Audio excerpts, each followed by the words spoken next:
वैसे तो कलयुग शुरू होने से पहले ही इस पृथ्वी से देवताओं के लगभग सारे अवतार स्वर्ग जा चुके थे, लेकिन देवताओं के कुछ अवतार अमरजीव के वरदान के साथ अपने अपने समय से इस पृथ्वी पर एक आखिरी लक्ष्य के लिए अभी तक जीवित हैं। तो ये कहानी शुरू होती है अमरजीवों में से एक, 4 वेदों और महाभारत के रचयिता विष्णु अवतार वेद व्यास जी के साथ।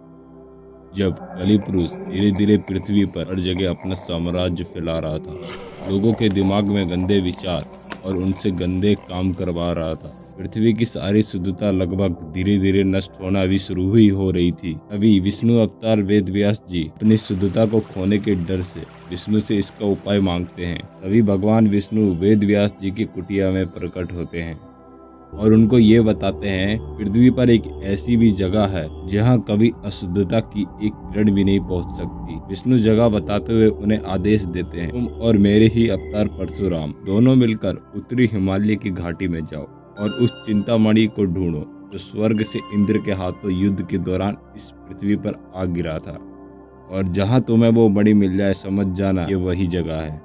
विष्णु उन्हें कहते हैं उस मणि की मदद से तुम और परशुराम वहाँ एक संबाला के नाम से राज्य बनाओगे, क्योंकि कलयुग के अंतिम चरण में मेरा अवतार शुद्ध जगह में ही जन्म लेगा, जिसके लिए तुम सब तैयार रहना। इतना कहकर भगवान विष्णु वहाँ से गायब हो जाते हैं। कुछ दिन बाद व्यास जी परशुराम जी के इंतजार में बैठकर अपनी कुटिया के सामने साधना कर रहे थे। तभी अमर योद्धा ऋषि परशुराम जी व्यास जी के पास पहुंच जाते हैं।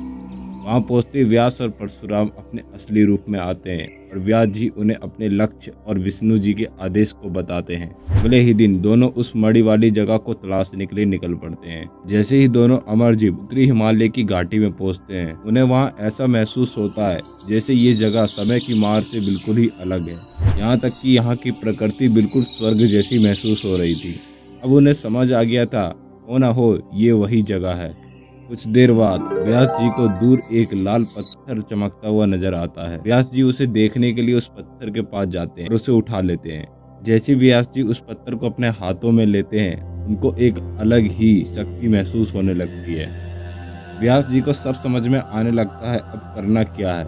बिना कुछ देरी करते हुए व्यास जी पवित्र मंत्रों को पढ़ना चालू कर देते हैं। ये देखते परशुराम भी समझ जाते हैं और वे अपने शक्तिशाली प्रहारों से शुद्ध नदी का निर्माण करते हैं।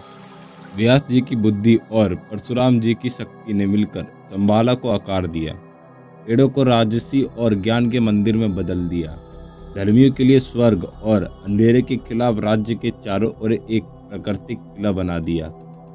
राज्य के अंदर व्यास ने वहां के वातावरण को ज्ञान से भर दिया, प्राचीन ग्रंथों से भरे पुस्तकालय और हॉल बनाए। अंदर ज्ञानगंज नाम का मठ बनाया जहां ऋषि संत ध्यान कर सके। परशुराम ने वहां की भूमि को शक्ति से भर दिया, योद्धाओं के लिए प्रशिक्षण मैदान और बहादुरों के लिए अभ्यारण्य बनाए जहां परशुराम खुद युवा योद्धाओं को प्रशिक्षित करते हैं ताकि आने वाले समय में संबाला की रक्षा कर सके। दोनों ने मिलकर पूरे राज्य में 8 क्षेत्र का निर्माण किया और उस राज्य को संभालने के लिए एक राजा को घोषित किया गया। पुराणों के अनुसार संबाला में आज के समय से भी सबसे उन्नत तकनीक मौजूद है। इस राज्य में लोगों के पास समय यात्रा करने की क्षमता है। यहाँ तक कि ये भी कहा जाता है कि वहाँ के लोगों ने अलौकिक तकनीक का उपयोग करके कई ऊर्जा केंद्र बनाए और वो केंद्र धरती पर पिरामिड के रूप में मौजूद है। कहते हैं संबाला को कोई आम इंसान देख नहीं सकता, सिर्फ वही लोग जा सकते हैं जो दूसरे आयाम को समझ सकता है। और पुराणों के अनुसार इंसान 3 आयामों को समझ सकता है और इसका मतलब होता है हमारे पास एक ही समय में 2 से ज्यादा जगहों पर रहने की क्षमता है। अगर हम दूसरे आयाम को समझ ले तो हम 1 मिनट में पृथ्वी का पूरा चक्कर लगा सकते हैं, और ये जब संभव हो सकता है जब हम हिमालय या पिरामिड जैसी जगह पर बैठकर ध्यान करें।